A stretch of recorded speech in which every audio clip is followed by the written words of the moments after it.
વિશ્વાસ કરવો પડશે, નહીતર આ દેહ ભાવમાં આપણે આમને આમ રહીશું, સમય જતો રહેશે. જ્યાં સુધી દેહનો ભાવ મૂળમાંથી જતો નથી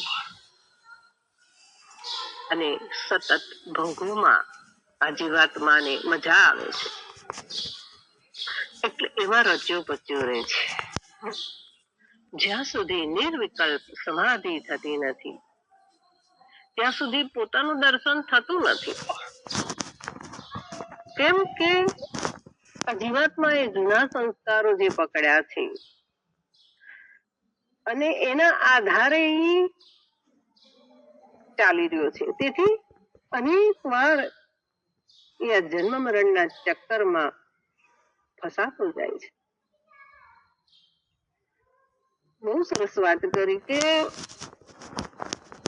જ્યાં સતનો અભાવ નથી અને અસતની સત્તા નથી, ના સતો વિદ્યતે ભાવ ન ભાવ વિદ્યતે, પણ છતાંય આ જીવ ઇન્દ્રિયો વિષયોના સુખોમાં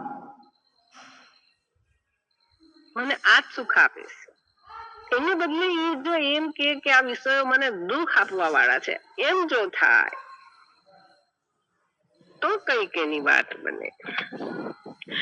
પંચદશી ની અંદર આજે મેં લીધી હતી, એમાં એક વાંચ્યું કે પ્રત્યેક તત્વ વિવેક નો પ્રીતિ કરી વિચાર, પ્રત્યેક તત્વ વિવેક નો પ્રીતિ કરી વિચાર, તે સચિત સુખ નો પ્રીતે ઓળમાં ધાર. એટલે એની ઘણું બધું આપણને સમજાઈ જઈશું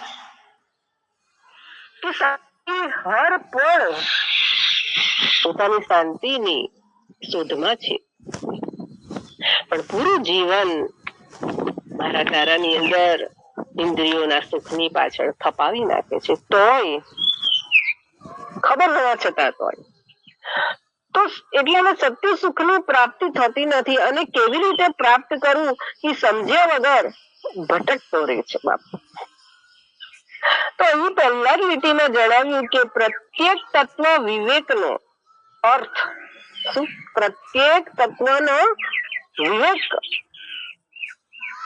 એટલે અર્થ કે જીવન દરેક વિષયો, ઘટનાઓ, સંબંધો અને પોતાના આત્માના સ્વરૂપના વિચારની વાત કરી છે. તો પહેલા પ્રથમ વિવેકપૂર્વક આપણે વિચાર કરવાનો છે કે આ જગતમાં હું કેમ આવ્યો છું, જગતમાં સાચું શું છે ને ખોટું શું છે. કારણ કે વિવેકથી વિચાર કરવાનો છે. પહેલું જ કીધું તત્વ વિવેકનો. વિવેકનો અર્થ આપણે કોઈના ઘેર ગયા હોઈએ અને જેમ તેમ વર્તીએ એ નહીં. વ્યવહાર કાળે સાચું છે, રાખવું જોઈએ.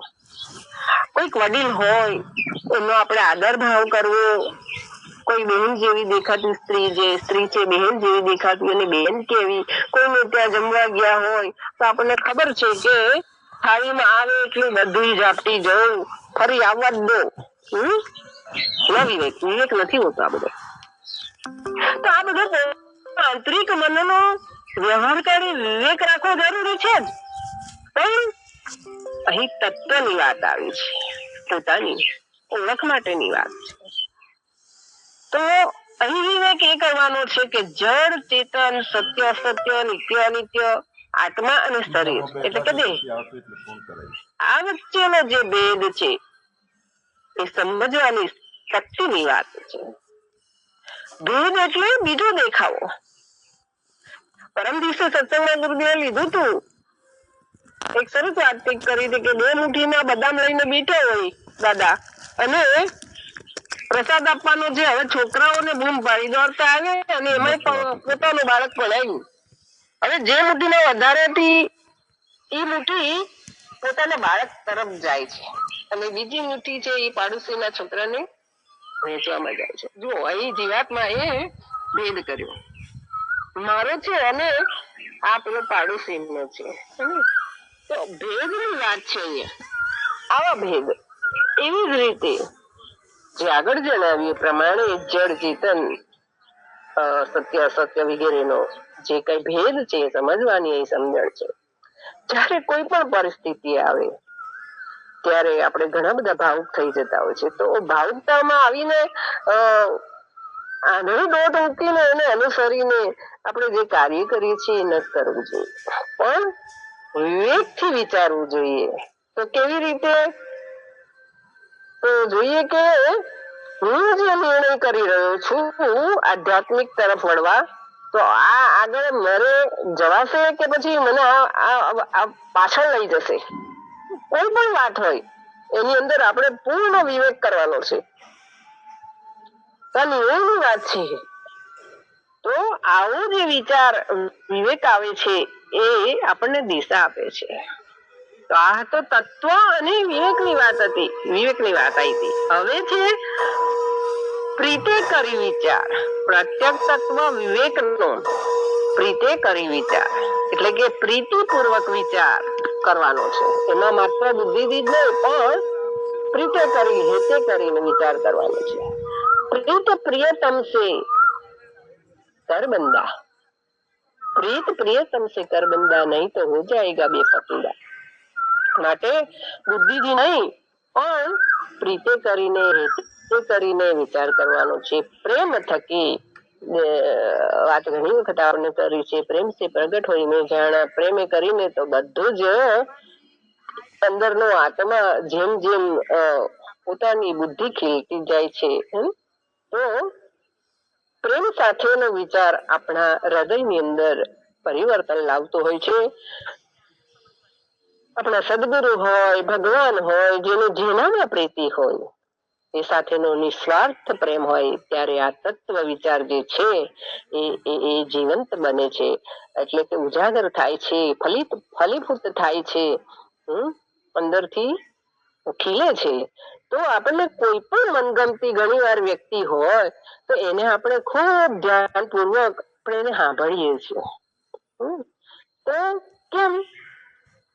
તો એના પ્રત્યે આપણને પ્રેમ છે, પ્રીતિ છે એટલે. અને એટલા જ એવી જ રીતે કહેવાય છે, એવું કહેવું પડશે કે ગુરુ તેમજ શાસ્ત્રના ઉપદેશોને પણ આપણે પ્રેમપૂર્વક, હેતપૂર્વક એનામાં જીવ પરોવીને પોતાનો ભાવ કરીને આપણે એનું શ્રવણ મનન નિધિધ્યાસન કરવા જોઈએ. તે સચિત સુખની પ્રીતિ ધરુર ઉર્માધાર. છેલ્લે કીધું છે કે પ્રત્યેક તત્વ વિવેકનો પ્રીતે કરી વિચાર તે સચિત સુખને પ્રીતે ઉર્માધાર. સાચા સુખની ઓળખ ઈ છે કે જ્યારે વિવેક કરી આપણે જે જગતના નાશવંત વસ્તુઓ, પદાર્થો, વિષયો એ બધા જે નાશવંત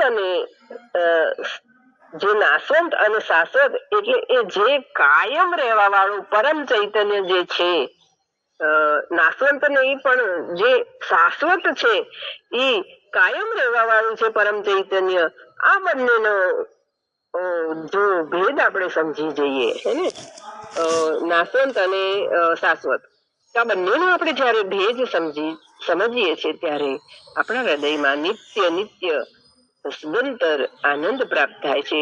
તો ત્યારે જયારે માત્ર સાંભળવાનું, હમણાં જ વાત કરી ગુરુદેવ, બહુ સરસ કરી, ખરેખર આપણે જીવનમાં ઉતારવા જેવી છે આપણે બધાએ. તો ક્યારે આ બને?